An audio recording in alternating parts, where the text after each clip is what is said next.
Thank you for our speaker, Mrs. Lucie Salhany, for being here. I'm really extremely honored that she agreed to talk to our students this evening. Mrs. Salhany has taught actually at Lasell, was it a year ago, 2 years ago? A year ago, okay. She has taught in our communication program, and we were thrilled to have her. And recently she joined our board at Lasell, and we are even more thrilled to have her there. So I'm going to tell you a brief summary of the very long list of accomplishments that she has had in television. And I know that she plans today on telling you part of her life story and how she got into TV and how she really worked her way up. So Ms. Salhany is currently the president and CEO of her consulting company, JH Media, and has been and is a full-time consultant for Paula Dean Enterprises. One of our students, actually, Reem, whom you met earlier, did a paper on Paula Dean's work. And she has consulted for many clients, including Macy's and NASA. She is one of the founding partners of Equibridge Entertainment, another communication company. One of the most achievements that she's most well known for is being the first woman in history to head a television network as when she took her role as chairwoman of Fox Broadcasting. And this is perhaps one of the things that she is most known for, although it's one of the many things that she has accomplished. In '94, she was the CEO and president of UPN, United Paramount Network. And throughout her career, she has launched many shows that you are familiar with, including, I'll name a couple, The X-Files. I'm sure many of you have watched The X-Files, Star Trek, The Next Generation, and Entertainment Tonight for different channels. She has also served for 16 years on the board of directors of Compaq and Hewlett-Packard. Hello. So these are only few of her accomplishments. I'm sure she'll tell you a little bit more. Thank you again very, very much for taking an hour and a half out of your time to be with our students, and the floor is yours. Thank you. Thank you for having me. I'm thrilled to be here. Really, one of my greatest accomplishments is that my husband and I adopted 2 boys from the Middle East. They came from Lebanon.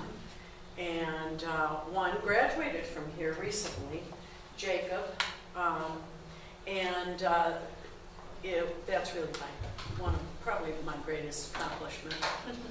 I told my oldest, who's just turned 30, that we had a 30-year lease on him, and that I had to renew the lease within the next 60 days. He didn't think that was funny. I thought it was hysterical, but he didn't think that was funny. That was gratifying to me. Every time I look at them, I think of my heritage, which is from my dad was Jordanian and my mother was Lebanese. So I think of all they bring to me, and I'm delighted that all of you are here. I really want to hear what you guys have to say, more than talking about me. So I'm going to be fast, and then we'll break for questions. Because it's late and I don't want to put anybody to sleep. I started in the television business in the late 60s. It was by accident. I had gotten married. That was not to this husband. I wanted to make that very clear. Because if not, my kids would be 110. No. I got married in the late 60s, and I needed a job that paid me $100 a week, because up until then I was making $62.50 a week. And I needed more money because I was married and I wanted to save up so I could stay home, because in my family, that's what women did. They stayed home and they maybe worked with their husbands, and that was it. You didn't really go to college. You could go to college, but I was convinced I knew more than the professors, so I dropped out. I was convinced. No one else was convinced, but I was. And I went home, and I started in the working world, got married, and had to find a job that paid me more money. So there was an ad in the paper. Can I stand? Of course. There was an ad in the paper, and I applied at this television station. and it was in a warehouse. And there was nothing there, but it was going to be a TV station. But they said it was a TV station. I walked in, and it was bare. And the job I was applying for was a secretary. And I had not set my sights very high, but except the $100 a week. So I walked in, and they interviewed me. And the general manager at that time, I wasn't going to be his secretary, but he felt that he needed to meet all the young women. Says something. And during the interview, he says to me, "Are you on the pill?" And I looked at him and I thought, that's a strange question. I wasn't offended because at that time, again, I had no expectations of anything other than making $100 a week. So I could save it and stay home and have kids. So I said, "Why are you asking?" He said, "Well, we're not going to hire you if you're going to be here 6 months and quit to have a baby," which is exactly what I was going to do. I mean, if I was so lucky. I said, "Oh, of course I'm on the pill. Oh yeah, they're in my purse." Well, anyway, so I got the job. And I was the secretary to the program manager. And if you know what a program manager does at the station, they're the one that picks the content, buys the shows, schedules it, makes all the deals. And I wrote this speech, and I'm not even looking at it. Anyway, so I went to work for him, and about 2 weeks later, by the way, I did make $400 a month, $100 a week. I was in Fat City. And I was saving as much as I could so I could quit. I worked at an independent station, and that meant it wasn't affiliated with any network, ABC, NBC, CBS, Fox, USA, and E. It was just independent. The reason independent stations started was because a few people out there said, "There's not enough competition in this world. Let's go out and start some competition." So companies formed, like Metro Media, which you probably have not heard of, but if you've studied communications, you may have. Kaiser, which is Kaiser Permanente, if you've heard that, it's a health company, it's an HMO, but they had started building battleships, the Second World War, and they went on, and the guy who ran its mother died. And he said there are 2 things missing in this country, another voice and another medical opportunity for people that are indigent. And his mother had been too poor to get medical help. So he started these television stations, Kaiser and Kaiser Permanente, the HMO. So that's where I was working.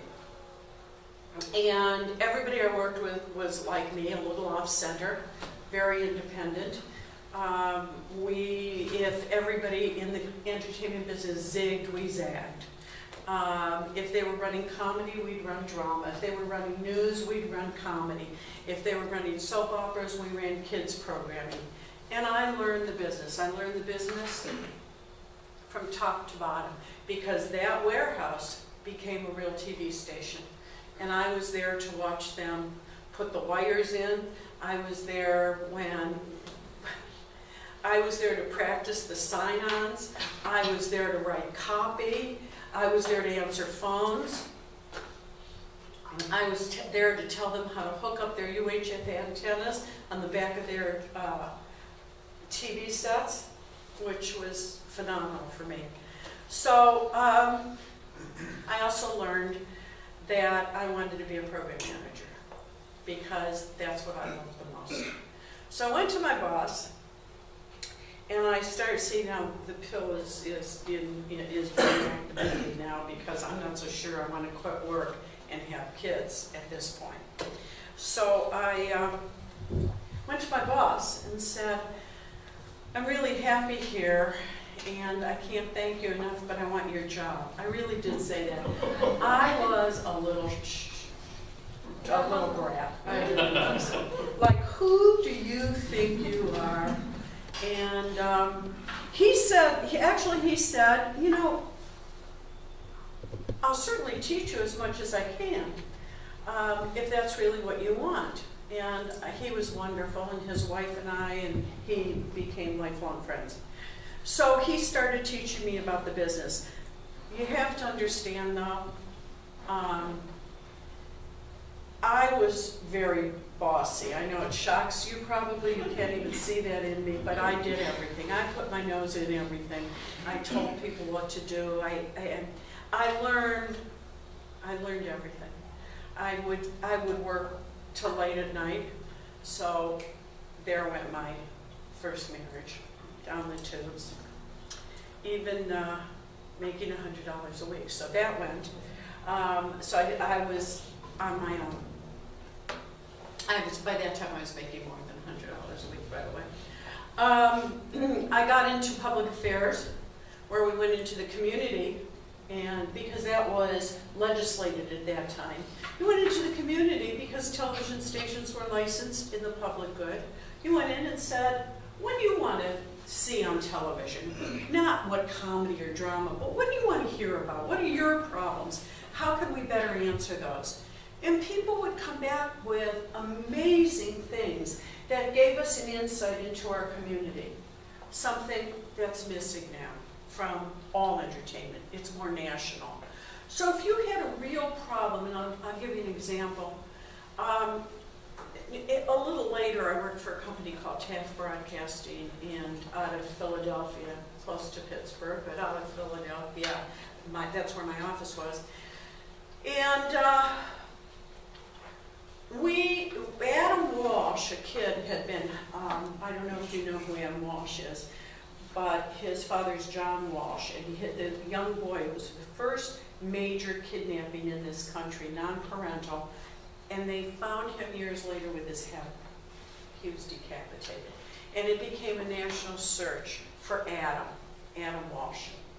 And since it was so important at that time, and there were starting to be so many abductions, we had gone into the community, and all our stations were afraid, or all the communities were afraid to let their children out and they were very concerned about kidnapping.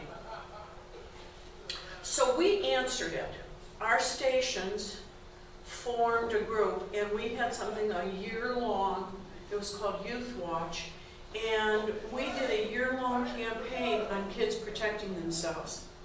And kids, and John Walsh did a tape for us on how children protect themselves and what you should tell your child, and how to teach them that if a stranger walks up to them, they should run away, or if they want them to pet their puppy.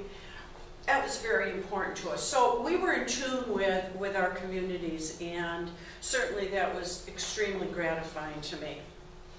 At that time, we had balanced programming. If there was one side of an issue, we showed the other. And that was fairness and balanced programming. If there was a controversial issue that was too hot to handle, we would meet and we would say, that's our obligation. We have to talk about this, and we have to give people the ability to respond. And so we would have viewer feedback, and that's all gone. There were limits at that time of ownership on television stations. So what was happening is everybody screams about government control, but what government was mandating was a free and open opportunity for everybody. Everybody could could participate in some way in that television station. Certainly ours, because again, we were local. We didn't have a national network. The rules for television protected the small guy and the individual. Then it all started changing. They believed, well, I'll talk about that later, deregulation. So I was at the television station, got transferred to Boston, and worked here, and then I joined Taft Broadcasting, and then I went to Paramount as president of domestic television. And it was the first time a woman had become president of a television unit in Hollywood, which women were relegated to nothing higher than, you know, this level at that time. And so I laugh about it. I became the first woman in charge of the domestic television at a Hollywood studio, and the men rolled their eyes. They just were horrified, and I had never done anything like this.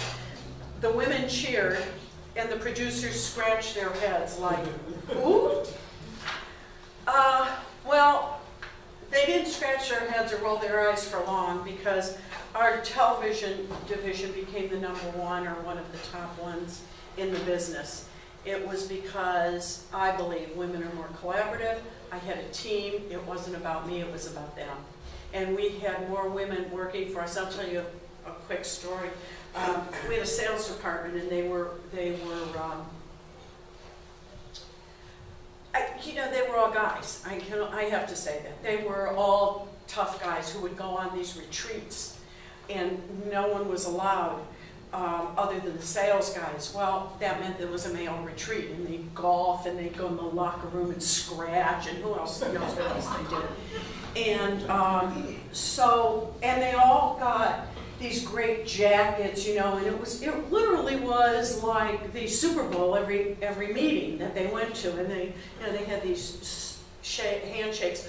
But everybody else was doing the work. Not that these guys didn't work, but all the backup was working really hard to get them the information to let them succeed, so they could make all this money and get all these great jackets with letters on them, and you know that said Star Trek on the back. Like, so I got there and I said that was over, which made them roll their eyes the other way. And I said from now on, when we had a retreat, we would go to a place that was available by car. But since we were in California, that wasn't so bad. We'd go to Palm Springs. I mean, give me a break. Beautiful, nice places. But the caveat was we would take all of the department heads, which meant we were taking women. And I said, and by the way, no more golf tournaments, because I don't play golf. But if we wanted to golf, we could have what's called a scramble, where everybody goes and you play best ball, and everybody has a good time, and they laugh. And well, what happened was they found they liked it, and everybody had a great time. And all these people who had this hierarchy of salesmen, get that? And then, you know, the workers, and then this, and this, and then the low-life secretaries, where my roots really were down here. So, well, everything was hunky-dory. We were moving on and really going well, and our sales manager came to me.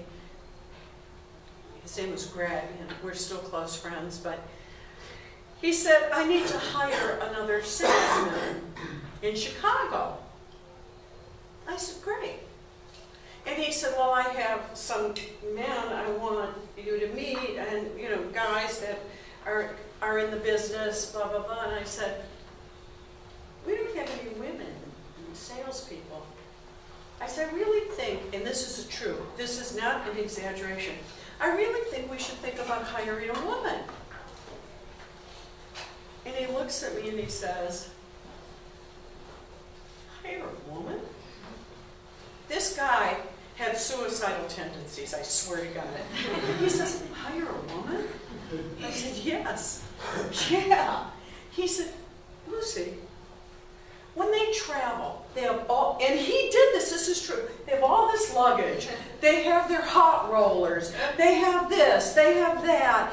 They can't move and groove and get along. And he said, and then the general managers, because they were all men, hit on them. I said, you know what, Greg, you're right. I said, you're absolutely right. Greg, you are not going to hire a salesperson, a salesman, until you hire a female. there is not going to be any hiring in the sales department. And because I'm such a miserable witch with a B, nobody in this division, of which there were 800 people, nobody is going to hire anybody until you hire a saleswoman.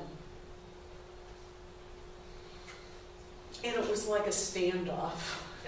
First week, you know, it was like a joke. Second week, it was like, and then it became really a big deal. And my boss came to me, and he said, "What are you doing?" And I said, "Mel, stay out of it." I said, "Because if I don't break this now, I'm lost forever." And I said, "This is the only way we're going to get some diversity in this place." I said, "What he doesn't know is the next person he hires is going to be a black saleswoman." And that was, well, Greg hired a female salesperson because nobody could even hire an assistant. They couldn't hire anybody. He hired her. Make a long story short, you know what the end is. She was fabulous. He came to me and said, "I have never seen anybody work this hard or become this successful." We then proceeded to hire so many women that I had to go to him and say, "Slow down," because now we look like the Rockettes, you know. But it was tough to do. It was very, very tough, and that was my those paramount days. It was also tough because there were none of my contemporaries, I mean, my peers were women, so it was hard to find somebody to talk to, somebody to compare things with, somebody to cry with. I spent a lot of those days. And, but I learned a lot, and I loved it. While I was doing that, the business was changing. Cable was growing and becoming stronger and stronger. Television stations were beginning to feel a weakness. Their ratings were dropping because cable, which, by the way, started on the back of broadcast television, that's all they did was retransmit the free television signals. Doesn't make sense to me, never has, never will. Retransmit the signals and then charge people for what they were getting free. Never made sense, never. But, you know, our government works in strange ways. So, at that time, the business was horizontally integrated. It wasn't vertically integrated because studios couldn't own TV stations. Theaters, for example, couldn't own studios. Studios couldn't own theaters to do movies, so everything was separate. The networks couldn't produce their own shows, just a certain amount of them, and they were dogs when they did produce them. So everything was hunky-dory. It was a huge business. Everybody's having a good time. And, you know, we're making lots and lots of money. I was at that time making more than $100 a week. And living the good life. But all of a sudden the word deregulation came up and vertical integration. If anyone says to you vertical integration, kick them in the teeth. Because all vertical integration means is they're going to take away jobs. There's going to be more power controlled by a single person or a single board, and a la, excuse me, Viacom, and less diversity, less creativity, and that's what started happening. I fought against it. There were a few of us that were still rebels, and even though I was at Paramount, fought against it. There also went the fairness that we all had at the local stations. Stations suddenly were getting squeezed for money. Lack of competition. The whole landscape changed. So all of a sudden you had the networks owning stations, the networks owning cable, the networks producing for their own, the studios owning networks, studios owning cable. So they were vertically integrated. But, you know, somebody who has a different voice, a different opinion, a different look, it's hard getting in. And I can tell you that. I can tell you that. Because I'm the one who went to Chrysler in Detroit to sell the Arsenio Hall show, the original one. They're having much more fun than me. The original Arsenio Hall show, I walked in and there are these two fat guys, I don't want to say two fat white guys who drank too much beer, but there they are in their polo shirts, their guts are sticking out, they're sitting there, and they're looking at their watches, and you know why? Because they want to go play golf, and I had flown in from California to talk to them about this great new show and this great new talent who was going to bring, you know, huge audiences and new audiences to television. And one of the guys said to me, true story, you know, I don't think that America,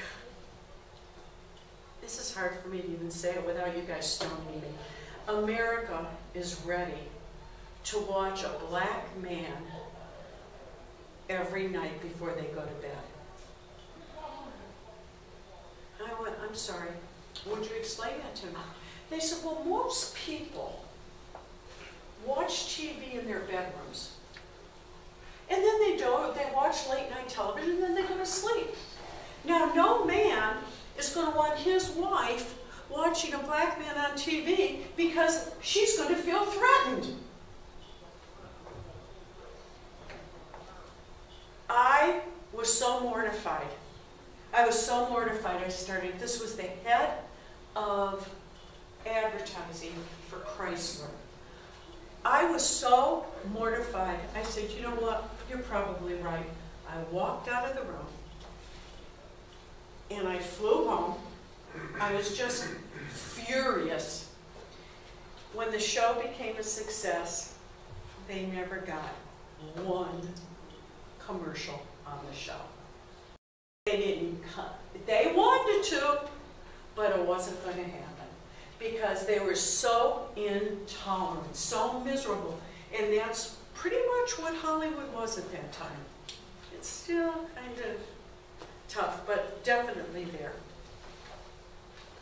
So, networks then became stronger, studios and networks. Does anyone have a question, by the way? When did that happen? Which year? 1989.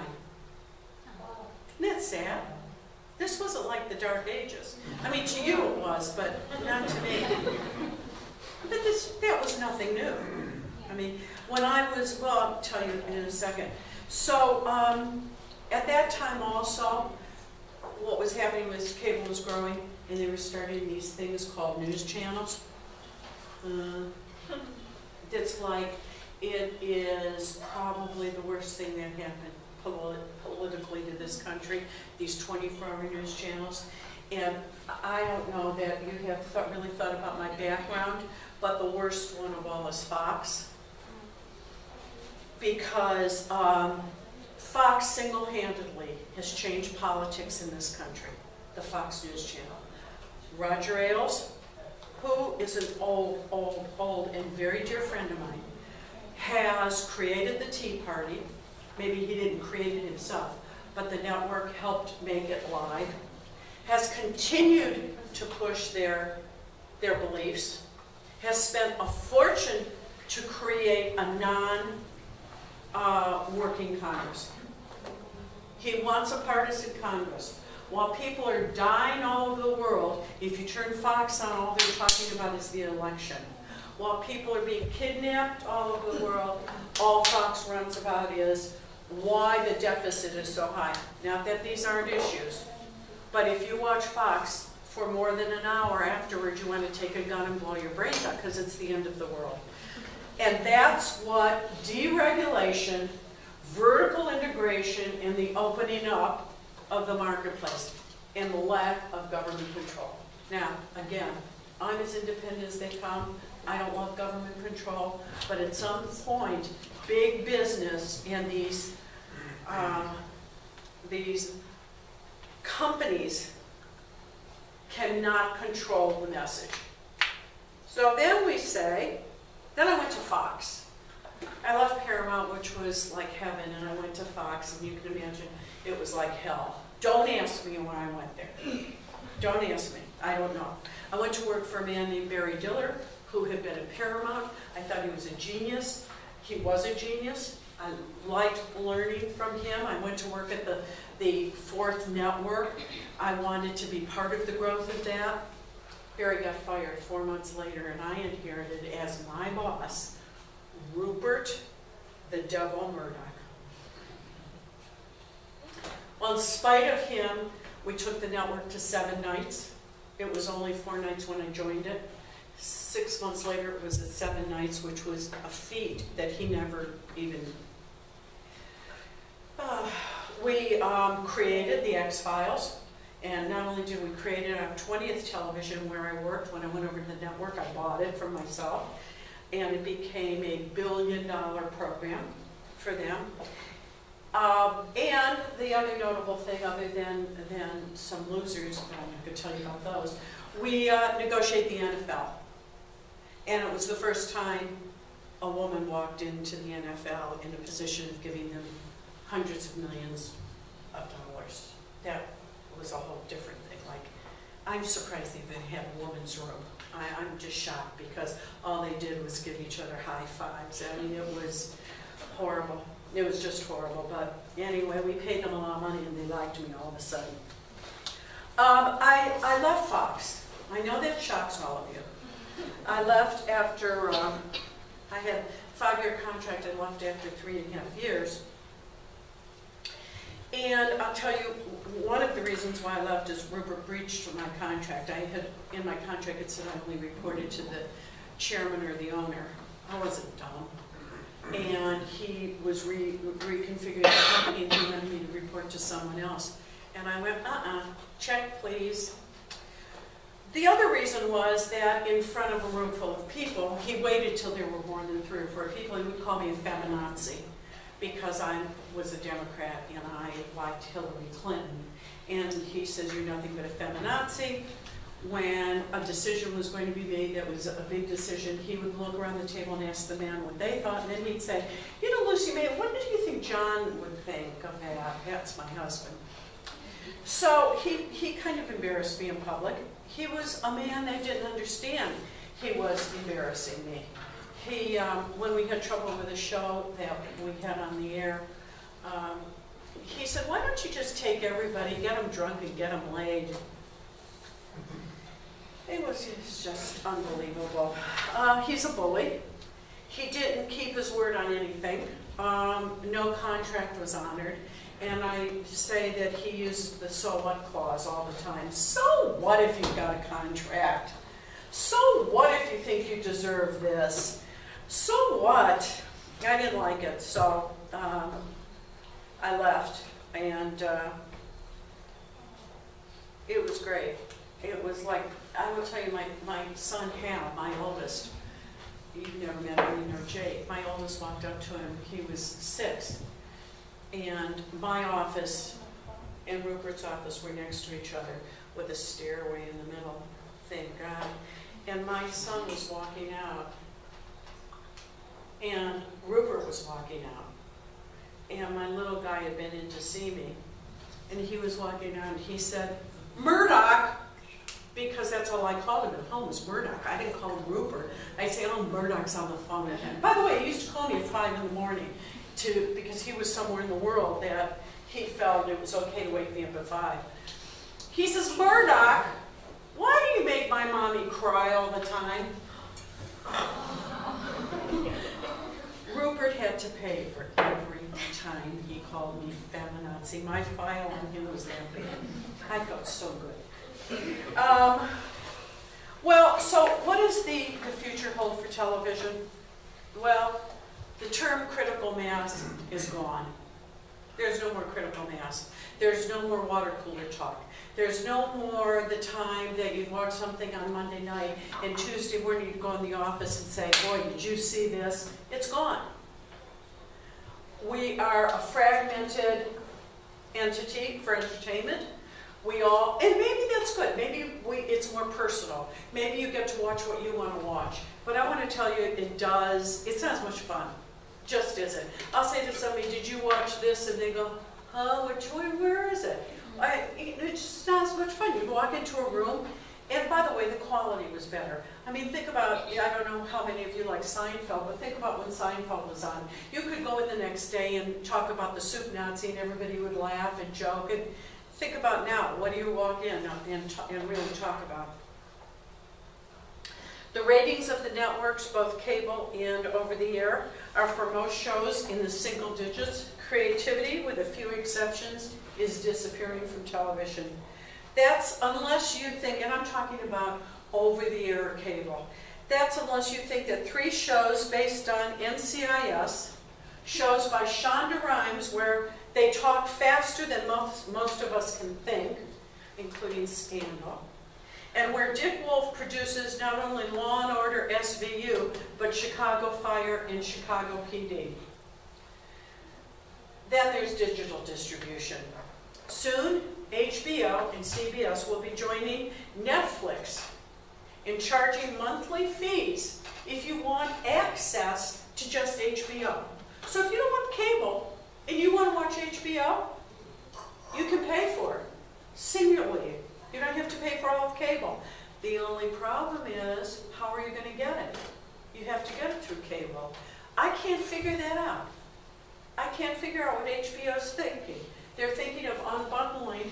They're going to come to you. So are you going to get it over the internet? How are you going to get it? You're sticking your finger in the air? You have to have access. Or you're going to pay for data retrieval on your cell phones to watch, you know, CSI.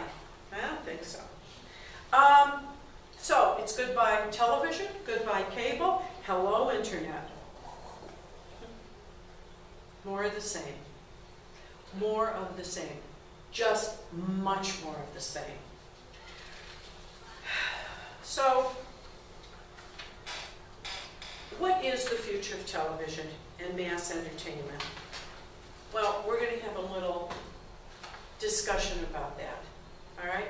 Because it used to be narrow, and it used to fulfill the needs of all of these people.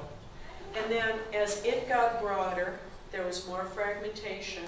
People had individual programs that they liked, which was fine. But now it's even more fragmented. Still owned, by the way, by the same guys. Viacom still owns what they own. Fox still owns what they own. Comcast owns half the world. Time Warner owns half the world. Still owned by the same guys. And still having trouble finding diversity of thought in programming. When you have 3 programs on Thursday night by Shonda Rhimes and 4 programs on the networks by Jerry Bruckheimer, there's a problem. Okay? So, that's where I'm at. I would like to take some questions and ask you guys about what you'd like to know. Something. Come on. Did you ever have to go and sell a show you didn't like?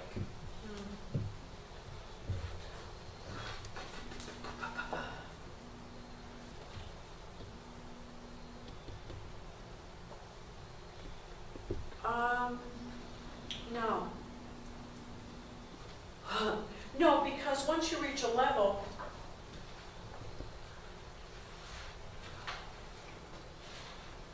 yes. Herman's Head. Do you remember a show called Herman's Head? I didn't like that show, and I had to sell it. No one wanted to buy it, so I canceled it. And then I got in trouble with Marlo Thomas because it was her brother that produced it. So yes, there were shows I had to sell. But then, you know, you say, hey, and if you're really honest, you can say to somebody, it's not my cup of tea. But look at the numbers, because the numbers have to speak for themselves. But then there were shows that I loved so much, you know, it just came naturally to me. So yeah, it's fun. Oh, so Come on. Come on, you guys.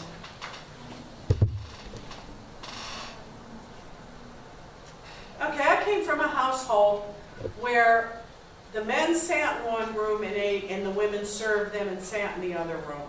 You know what it was like? You know what my life was like growing up? And then all of a sudden one day I become a television executive. My mother was having heart attacks. So, you know, you can't just sit there. Come on, participate. Tell me about.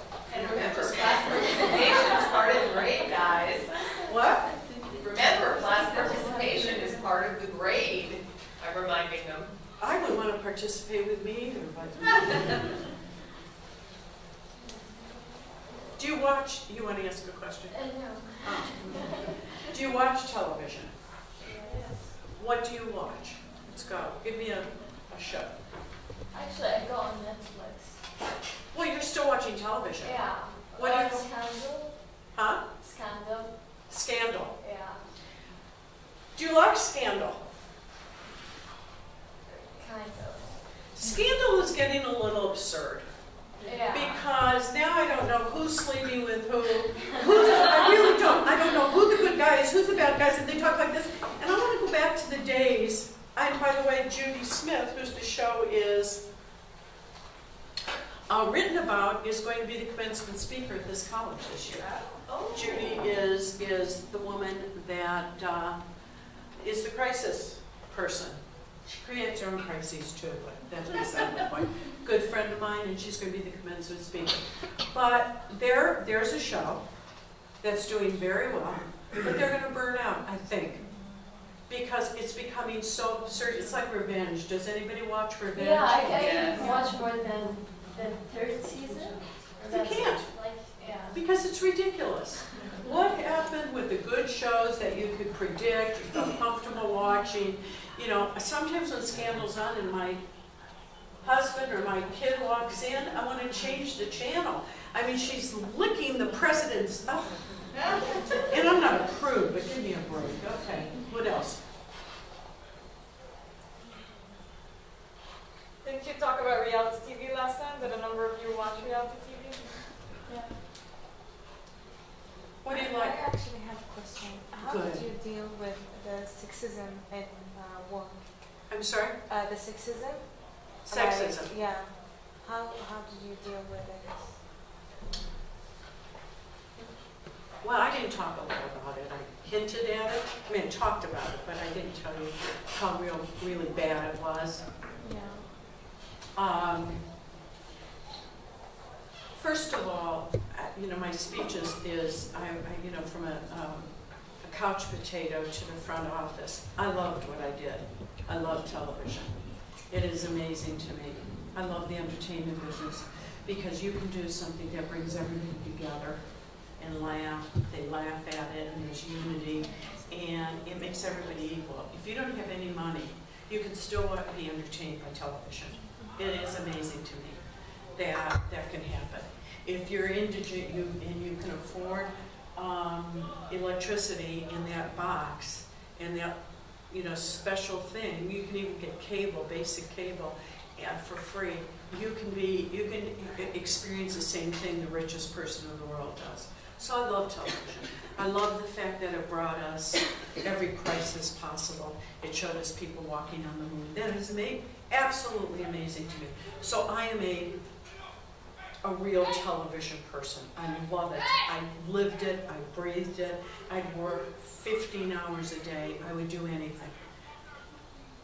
Because of that, and because the fact that of my personality, that I was a woman, it was very difficult. I would walk into a room and the conversation would stop. I would walk into a boardroom and I'd be the only woman there. And it was like, well, you don't understand. Well, why don't I understand? Well, the implication was I was a woman. We were meeting with bankers once, and we were trying to borrow money, our company, and put together a syndicate so we could buy 12 television stations. And one of the radio guys was talking to these big bankers, and I walked over.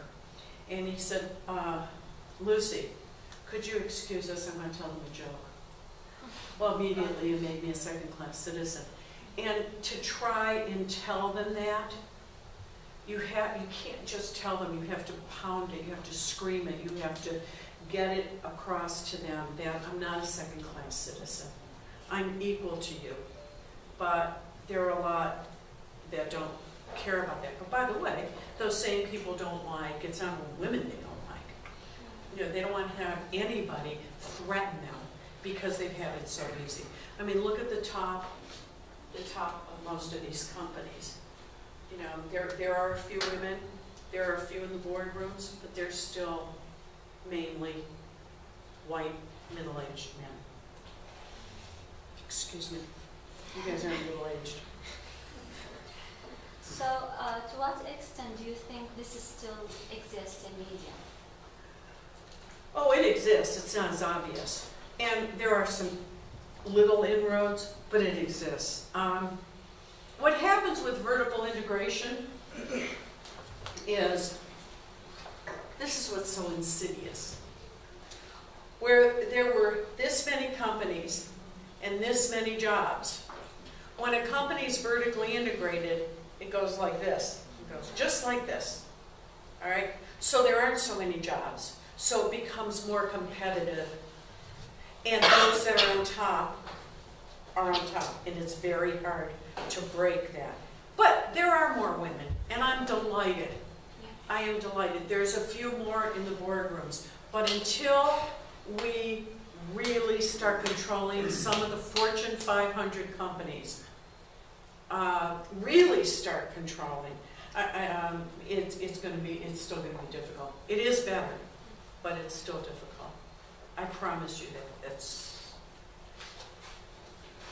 I'm old enough to have experienced all these almost revolutionary social change issues on TV.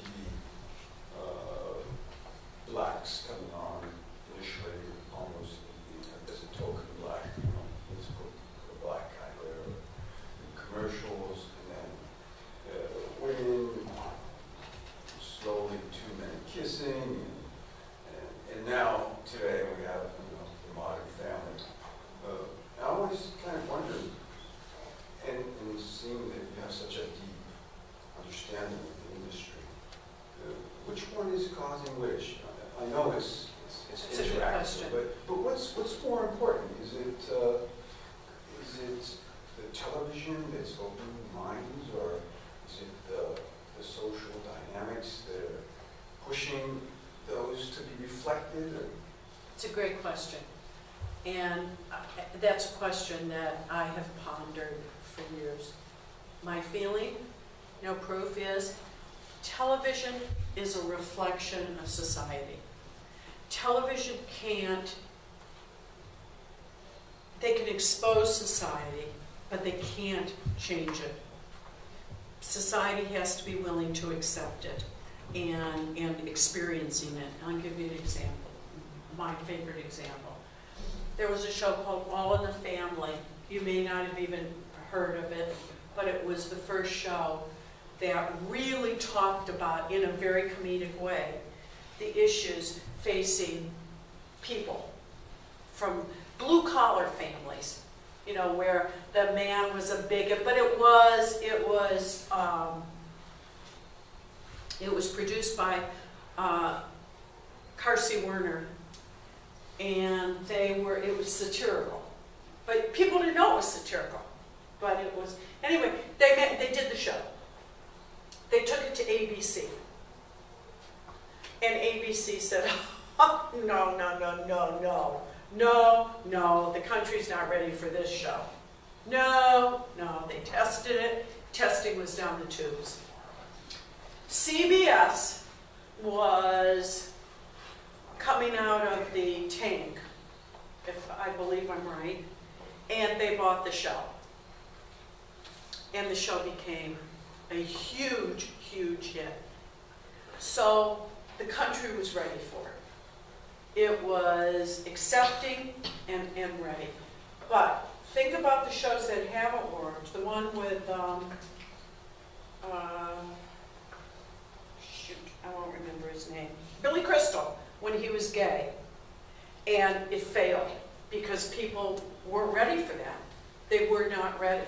So that's why it was well written, great cast, good time period, but the public was not ready for it. So I think television reflects the mores of society. but I have no empirical.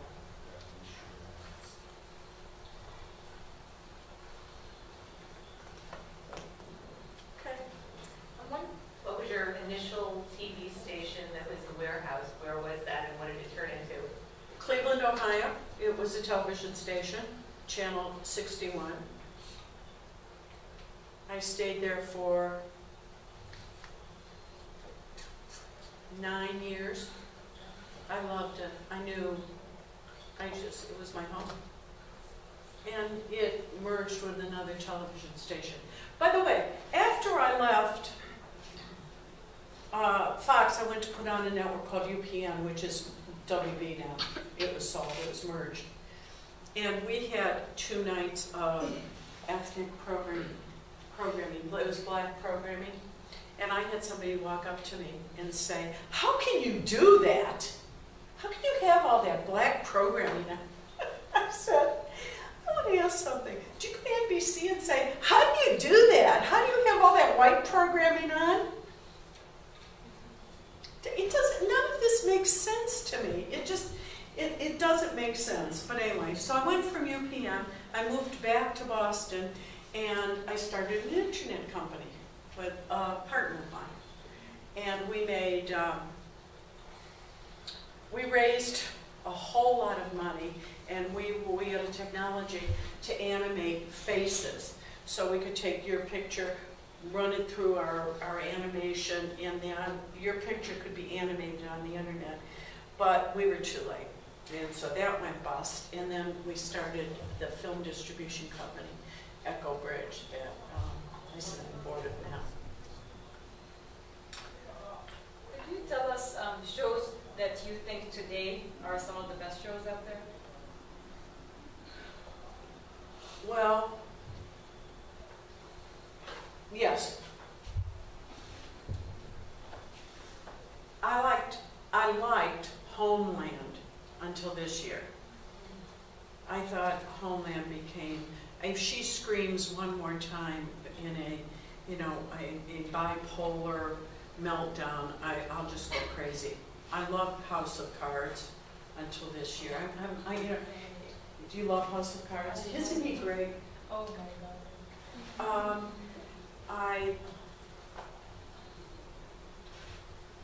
I personally like Madam Secretary because I like Tia Leone. Her husband was the one that did X-Files for us, so I feel like it's all in the family. I don't watch a lot of reality shows because they're really not reality. You know, I know what reality shows are. We produce them. They're not reality. When you edit and you tell people what to do, and there's a theme to the show, they're not reality.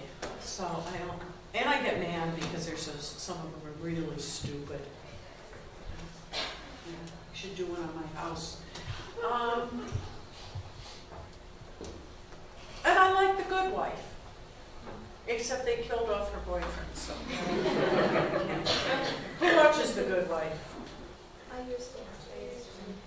Yeah, why did they kill him off? That was just stupid. So Probably his contract was up. oh no, there was, but they could have done it a different way, But they killed him off, and she's sad and she sits in his chair. But I can tell you, she's going to have an affair with the district attorney. And that's another thing. My kids won't watch TV with me. My husband won't watch TV with me because everything is so predictable. I'll be sitting there and I'll go, "Oh, I know what happens," and then I tell them. So it's pretty obnoxious. How many of you? Let me ask you. How many of you want to be in the entertainment/television business? Okay, you do. How many? What do you guys? Why are you taking communications? Probably more in media than entertainment, television. It's still media, and the media business. But what do you want to do in the media business? More in like companies like magazines and stuff. It's not like Print. Yeah. You don't want electronic. No. You better. Because pretty soon print's not going to be around much longer. Yeah. Much longer. So. But it's still like online now, so it's still Yeah. Well, it's medium. Who else?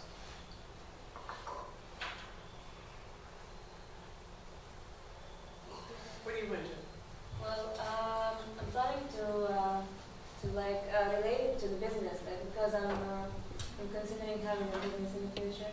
So I think it's very general. Like we can learn everything with the communication. Because of that, I was thinking like learning everything makes me feel like I know everything.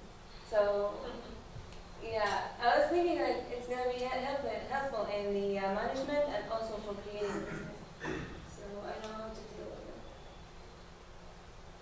it. It's hard. Are you going back home? Yes. There aren't many non-government-owned vehicles, are there? No, it's difficult for female in the culture of our country. My husband went to Saudi Arabia and built in Riyadh a restaurant. And he went over years ago. And I said, oh, I want to go with you. You know what he told me? Stay home, you'll end up in jail. Because he knew I would be marching down the street, you know. But not exactly in jail. Well, that's it's what funny his that vision was. sexism and racism is more great there. I would be an American. They would just say, oh, she's an American woman. She's American, yeah, there's an exception for Live there at the I couldn't deal with it. I told you I grew up in a patriarchal household, and my mother one day went into the dining room and sat down next to my grandfather and said, it's over. The women are going to sit at this table. This wasn't that long ago. You know, the women are going to sit, we're going to eat together, and we're going to talk together, but, you know, it's hard. It was hard for my grandmother. You know, my grandfather caught me smoking one day, and I thought he would have a heart attack. First of all, we didn't smoke. You know, you don't raise your eyes. And that's how I grew up. So I want to go back. It's hard as an American. I respect the differences. I do. And my husband's right. I shouldn't have gone. What is the name of the restaurant? He runs a restaurant there. Oh, it's not there. It didn't last very long. Oh. Polcari's. It was Italian. I don't think Italian was, I don't know. This was years ago. But I can tell you if you want communication. Oh, good. Yes. I have a question related to the media reflect the society, but you don't think the media or people who are in charge of the media, they are also responsible of shaping the society? Because you mentioned the society, they were not ready about accepting homosexual, also talking about black people. These things, you don't think also the people who work in the TV are responsible of shaping the society, educate them, instead of encourage each both of sides to still have anger and fight about oh, I am black or I am white or I am certain citizen. Let me tell you something.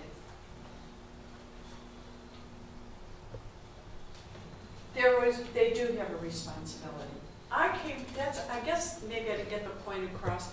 I came from local television that knew their responsibility. We knew that we had to reflect the communities we lived in. We knew we'd have to listen to people. That was just part of it. You know, you didn't walk through a television station, local television station, and see all middle-aged white guys and blonde women typing. It's diverse, it's vibrant, and it's part of the community. They reflect the community. But the entertainment business doesn't reflect the community. There is no community. It's People used to joke from Hollywood, I don't stop in the Midwest, I fly over it to New York. I thought that was so rude. So what I'm telling you is they don't accept that responsibility. They have that responsibility. But who else has the responsibility are the advertisers. Because the advertisers are like the guy, those fat, obnoxious guys from Chrysler. We're going to buy advertising on Arsenio Hall. So all of a sudden, if more people had said that, I would not have been able to take that show out into syndication. So it's the advertisers and it's the networks. And it boils down to all of us. If you see something being done, I know it sounds stupid, but you now have an opportunity to speak up against it. I am not going to watch this show because it objectifies women. It denigrates men. It shows a society of just all homogenized individuals. We can do that now, and that's the good of the internet. Everybody has a voice. But you're absolutely right. That was one of the most frustrating things to me that I faced. And that's why, in the short time I was there, the 14 years, I tried to hire different people. There are still people who work at the networks who work for me, who work at Time Warner, who work at Paramount, at CBS, who still remember the things we went through and try and make a change. It's tough. But it's getting better. It really is getting better. The other question is about maybe me. I don't have time to watch the TV, and most of the time YouTube. You don't think is another opportunity to turn to the YouTube instead of publish things on TV? Because maybe the age of 20 years, most of the time they can access to the internet instead of watching the TV show and the TV. Some of the most creative stuff is coming out of YouTube. But the problem is there is so much that nothing, remember I talked about critical mass. Very few things reach critical mass. But there's some highly creative things on YouTube. A lot of it, I just started knitting, went on YouTube the other day to learn how to knit. I mean, they're not only educational, there's entertainment, there's a tremendous amount of opportunities. But think about this. It was once like this, and now it's like this. And when you say you don't have enough time, I don't have enough time in the day to get to YouTube to be able to. I'm telling you, between sitting in front of my computer and having the TV on and doing all those things at once, I just scratch the surface. So it's very, very, very, very difficult. And when you're producing, or when you own that channel, or when you're creating, Yahoo wants to start a information programming stuff. Who did they go to? They go to Katie Couric. Now, we may like Katie Couric, but you go to people who are familiar. When in 1983, fall of 85. In 1983, I was sitting in a meeting, and somebody said, there's this woman, newscaster, who's really good. She should do her own talk show. And she had gone from Baltimore to Chicago. And I said, who? And they said, they had this funny name. She had this really weird name, Free or something. And I went, that's interesting. So I looked and I saw it, and I came back to my company and I said, we got to have this show. This woman is unbelievable. And they said, my boss says, God bless them, they let me do it, but they said, there's no way a fat black woman is going to work on television. So we were lucky enough to be the first station group, a non-ABC station group, to buy Oprah Winfrey. And the rest is history. So you have to have, I was lucky, I worked for a company that said there's got to be diversity. She will work, and she did work, and the rest is all good news. But today Oprah would have to start, and she'd get a 1 rating. There'd be 25 people. There'd be more people, I mean, just tough. It's tough. Gotta have a lot of voice. I remember several years ago there was a drama named Lie to Me. It's produced by a Fox company, I think. What was it? Lie to Me. It is the name of the drama. So, and the reason for the company canceled it because the weak response from the audience. So have you ever met the similar situation? If yes, how did you handle that? So I just wonder, what's the criterion for you to decide To cancel a show? Yeah. Nobody's watching it. That's the only thing? Literally. It has no value, no one's watching it. You're in the business to sell your audiences to advertisers so they can pay a price for those audiences, they can sell their messages, and that's how they make money. I will tell you, Chevy Chase, I was the one who created the Chevy Chase show. Maybe none of you know who Chevy Chase is, but I put it on late night. I said, this is going to be a big hit. And it lasted 8 weeks, and I had to cancel it. Maybe it lasted a little longer, but there was nobody watching it. And there was no hope for the show. It was a mistake. Simple as that. And it's the worst thing in the world to have to cancel a show. Because there are people involved. There's viewers, no matter how small the audience is, there's still viewers. And you become the devil. You are the devil for a while.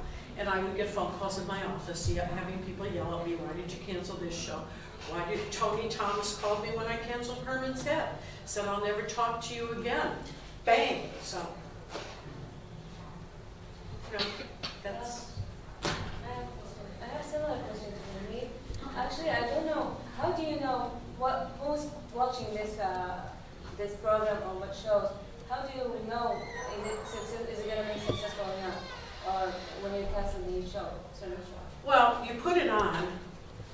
They test shows. I don't believe in testing because I just don't. I don't think people tell the truth. I don't know. There's smarter people than me that can read the testing. You buy a show and you hope that it makes sense, that it has some redeeming value. That X-Files. Let me tell you exactly about X-Files. That's a better example. And it's very personal to me. I believe there are aliens. I believe in aliens, personally. I also believe that the government, I'm anti-government. I think the government covers up everything. Okay, so that's just, so I'm at Fox. And the network says they want to show kind of like Star Trek. I tried to buy, not Next Generation, the one after that one from Paramount when I went to Fox, and they wouldn't let me buy it, so I got mad. And because I wanted a science fiction show, I tried to do Star Wars for television. Nobody wanted to listen, so I said, let's do a show about aliens, but let's make it like the FBI, where the FBI is there, but let's make it a cover-up. And so everybody said, okay. So they went back and they got these 2 phenomenal writers, and they wrote this show. And they brought it in to me, and I read the script, and I'm not one of those people that really fancies themselves a producer. But when you read a script, it's like reading a book. You want the sequel. If it's good, you want to know what happens after that. So I went, oh my God. So we produced the show. And it was good, but it kind of fell flat. And we're sitting in the room, and it was good. I mean, it was good. But there was something missing. And what was missing was, it didn't, you couldn't watch it and feel any tension. you know, it went from one scene to another, but you didn't feel the tension. So what we said was we had to put a marker on the show. So all of a sudden, in the FBI was a show that had done that. All of a sudden it came up and went, a chyron it's called, it didn't go Thursday, or the location. And you got a feeling of movement, and I'm oversimplifying it. So we put the show, we tested it with our employees. Half of them said they didn't really get it, because, you know, and the other half said they did. So we went with it. We went with it for a variety of reasons. Every intuition of mine said it was going to work. Everything. There wasn't one, I had not one doubt in the world. Now, I've done shows that I look at and say, I have no doubts, and they fail miserably.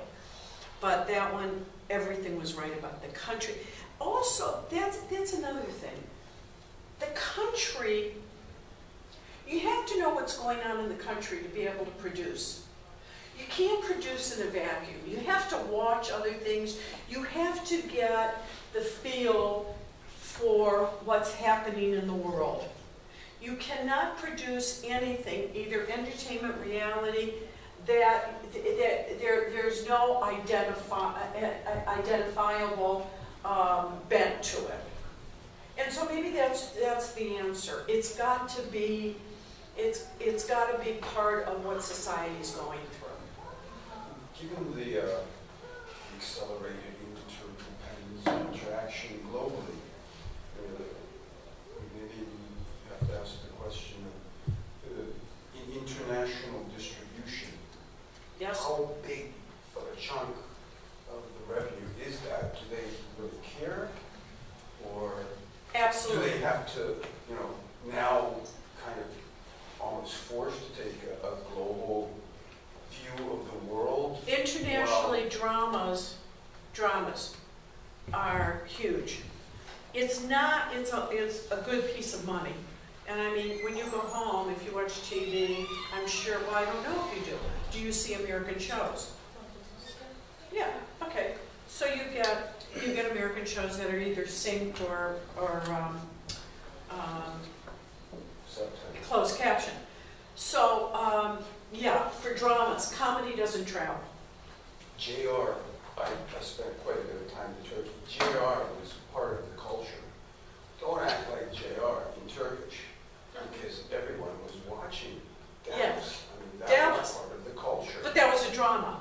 Yeah, it becomes, yeah. But what's interesting is that it was Dallas within Turkish cultural, ethical, but it's moral entertainment. context. And the same, yeah, and the same issues, not exactly the same, but there's always somebody who, you know, is fighting with somebody else in a family. I mean, you can identify with some of those things.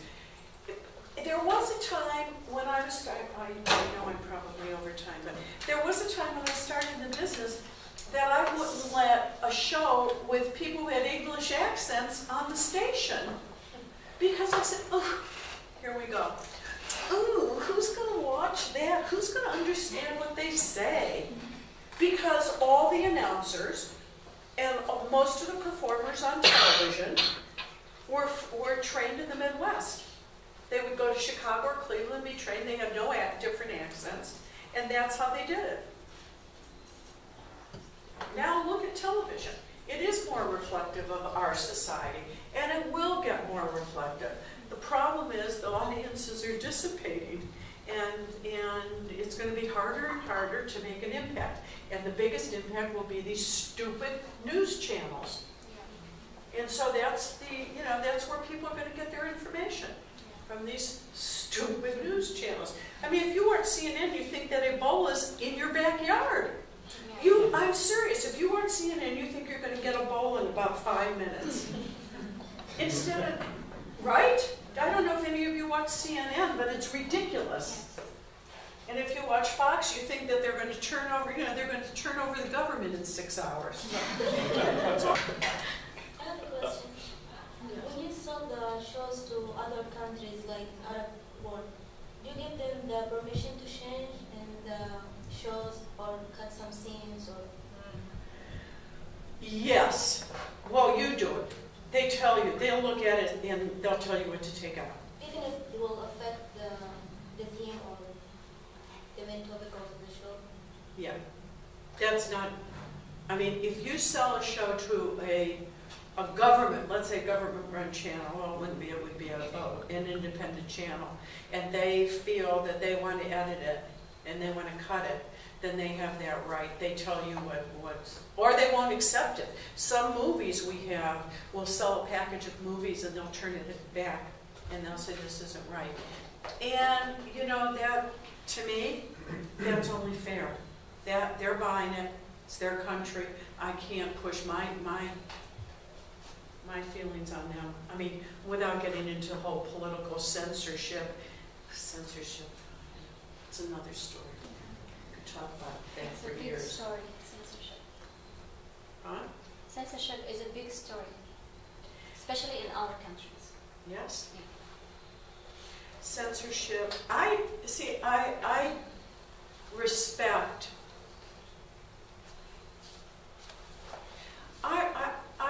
I went to Lebanon a few years ago, and I went to Dubai. And we were going to go to Jordan to see where my father had come from, but we didn't get a chance. And I found it just walking on the street of Lebanon, I felt like I was home. It was the weirdest thing that ever occurred. The plane landed, and it was different.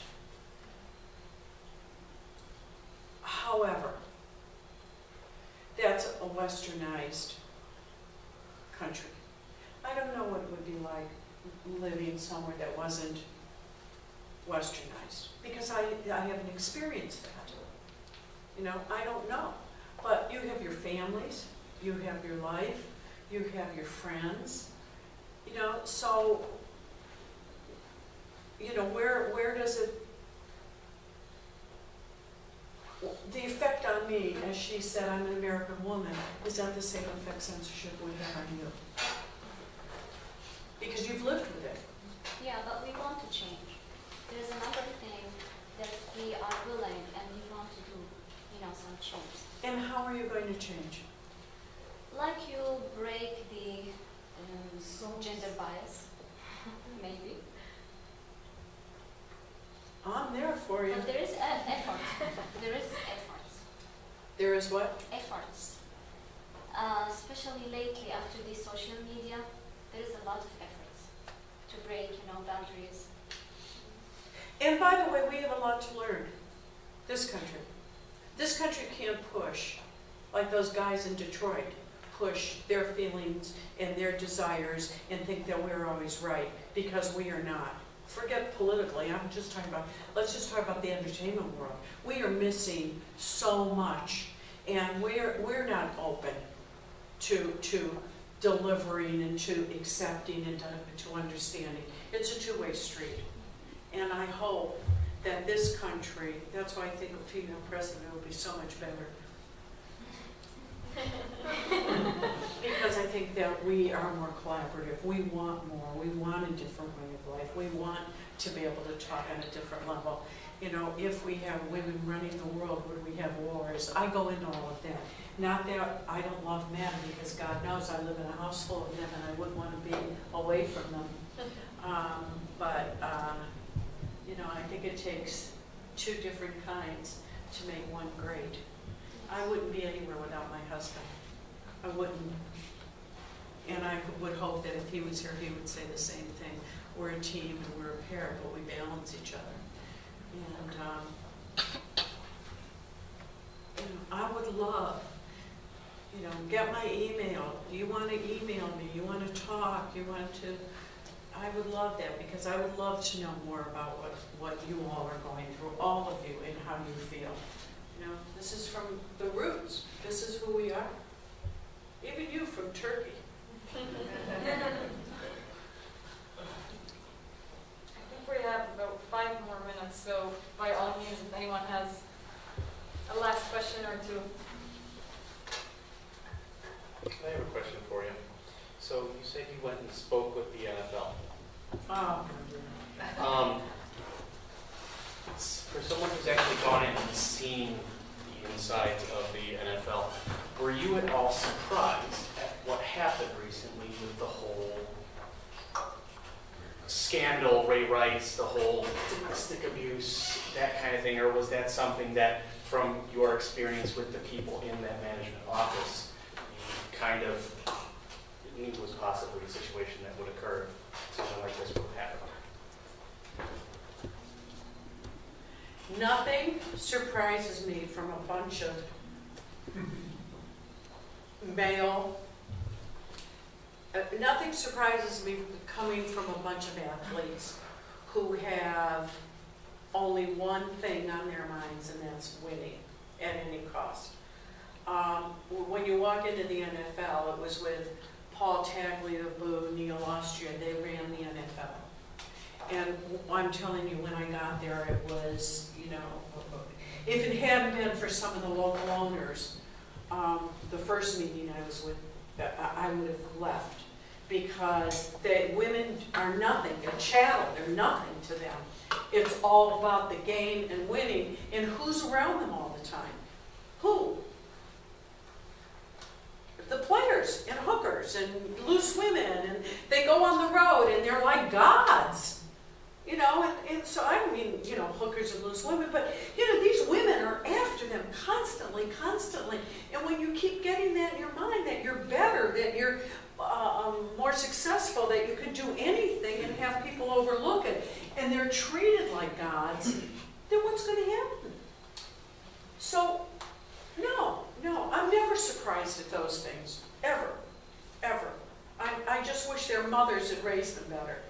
You know, they should have slapped them around and said, that just isn't going to work in this house, or that's not going to work in the world. My sons look at somebody cross-eyed and do that.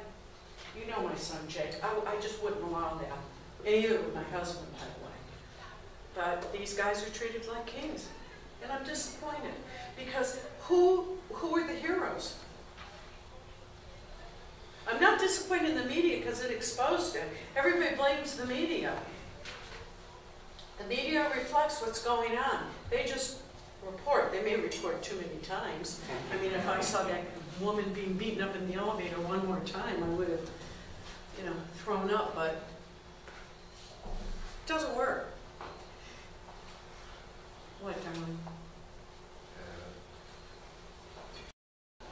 If anyone else wants to, I know I use a lot of time, but can I just ask one more question?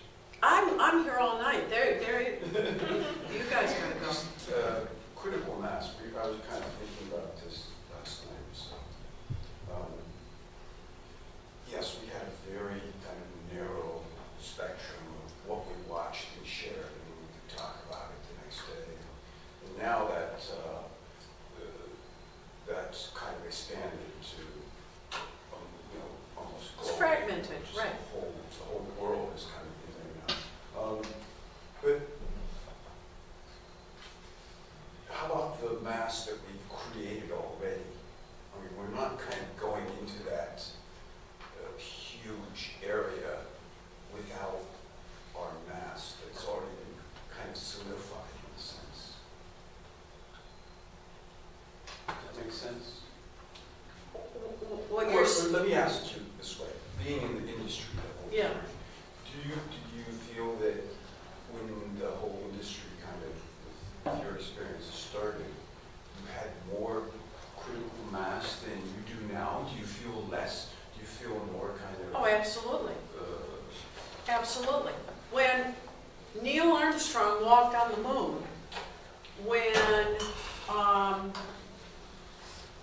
JR was shot, 80% of television households, 70, 80% were watching that. The next day, everybody talked about it.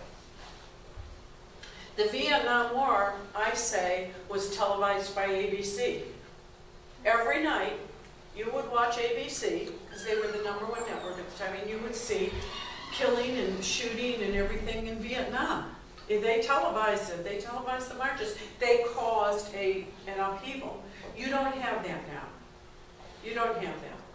You have the news channels, but you still don't have it, because the highest ratings you get now are maybe, you know, a 1.5 or a 2%. 2% of the television households watching a show. That's a joke. So there is no critical mass. And even if you add it all up, you know, you watch on net, you watch this show, you watch Scandal on Netflix, I watch it on ABC, someone else watches it on BET when it's rerun. You add it all together, it still isn't. So we have no national memory and no national enlightenment except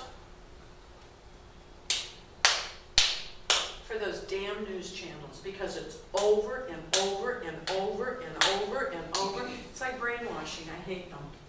I hate them. I do. I know you probably didn't know that. So what do you guys think of Al Jazeera owning a network here? Does anybody watch Al Jazeera? Yes. You watch Al Jazeera? What do you think? Well, it seems very Neutral. CNN-ish in a sense, but you know, obviously they have lots of different things that look at the world from a different perspective. Well, I think we should look at the world from a different perspective. I'm tired of hearing about Fox looking at the world. I want to thank you. If anybody wants to get in touch with me, please. You be here. Thank you. Good luck. So I think we can all agree that there's really no better person to learn anything television from besides our speaker. So thank you so much for being so open, so engaging, and I'm sure everyone can agree, a very, very fun speaker.